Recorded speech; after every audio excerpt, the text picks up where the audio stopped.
Hello. All right. You're about 15, right? Nope, 18. Are you? Yeah, I'm a professional artist. You're a professional artist. Do you mean you sell your stuff? Yeah, but yeah, Cool. and I get quite a lot of money for it. Oh, well, that's awesome. You're 18 and you're actually selling your work. Yeah, That is freaking awesome, mate. My hat is off to you. No wonder thank you've got you. such a big smile. Thank you. Wicked. I was speaking to a guy about 20 minutes ago and he's telling me how he Yeah, wants to be a graphic designer. Basically an artist, wouldn't you agree, right? Sort of. yeah. Bit more technical, but it's still, you need those skills. And he's saying he's going to Yeah, go to uni, he wants to go up to Newcastle, he thinks it's a great part of town. I'm like, yeah. why don't you just write to every single car manufacturer and see if they've got any jobs for a budding graphic designer? It's like, nah, I've already got the loan sorted. I'm like, just go out and do it. Just do it if you actually have the passion for it.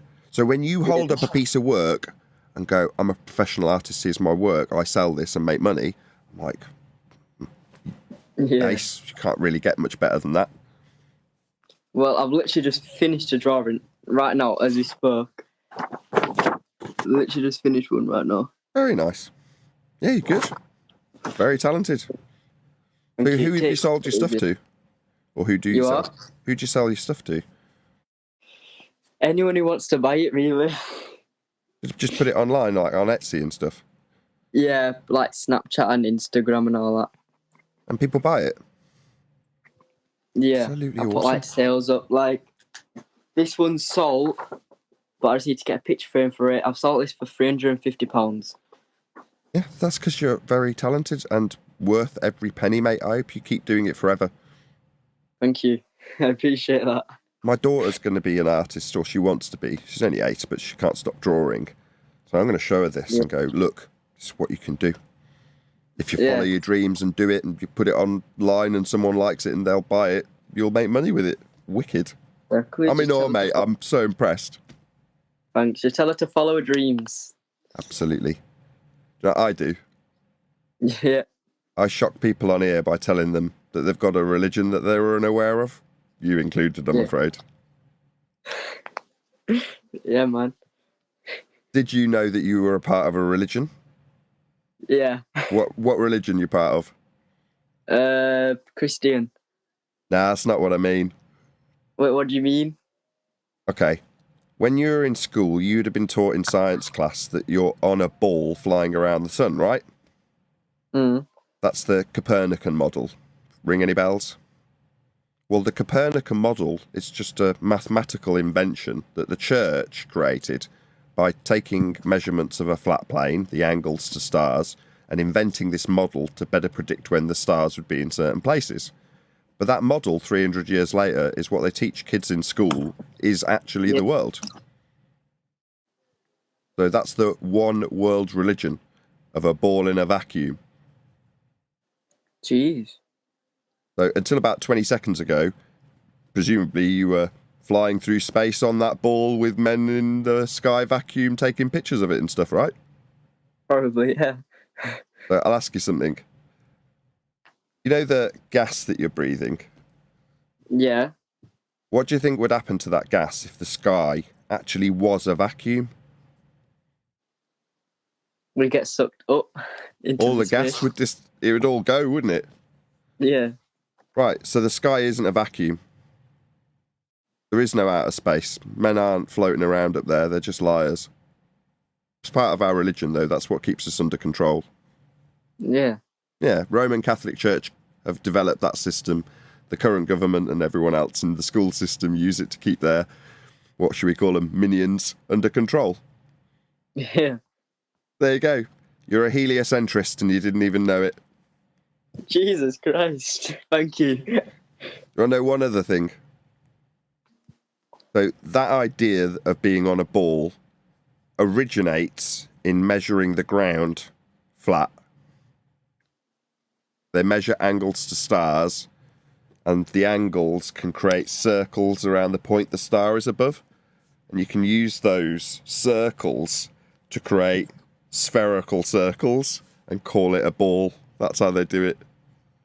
Jeez, I didn't even know that. Well, now you know. I'll tell you one last thing. I wouldn't normally drop this into this particular OME or whatever. What's this called? OME TV. OME TV. I wouldn't normally drop this one. Because you're an artist, I'll drop this in because you'll understand it, whereas most people wouldn't understand this. Right. So you as a heliocentrist were taught that there's Earth curve, right? That's familiar.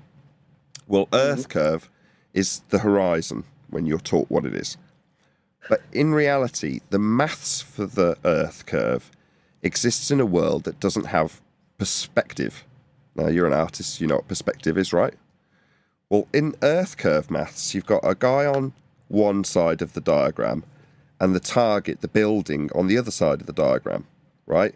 And you draw a line between the two, and you say, if the building's so far over the Earth curve, you won't see it. Problem with that, which you'll appreciate as an artist, is in those maths, this building that you're looking at remains the same physical size. So they say it's let's say 100-foot building. But if I write this distance here as 10 miles, it's still a 100-foot building, isn't it? Yeah. What if I write 100 miles on it? Still 100 foot, right? Yeah. What if I write 10 million miles? It's still the same. Right, so when they say the reason the building disappears is because Earth curve gets in the way, what actually happens as things get further away? I don't know. They get smaller and smaller and smaller and smaller, don't they? Yeah. But they've used the effect we call perspective. That's what the horizon is. The horizon is the optical dissolution point, like you draw in your vanishing point on your picture. That's the optical dissolution point, isn't it? That's what the horizon actually is.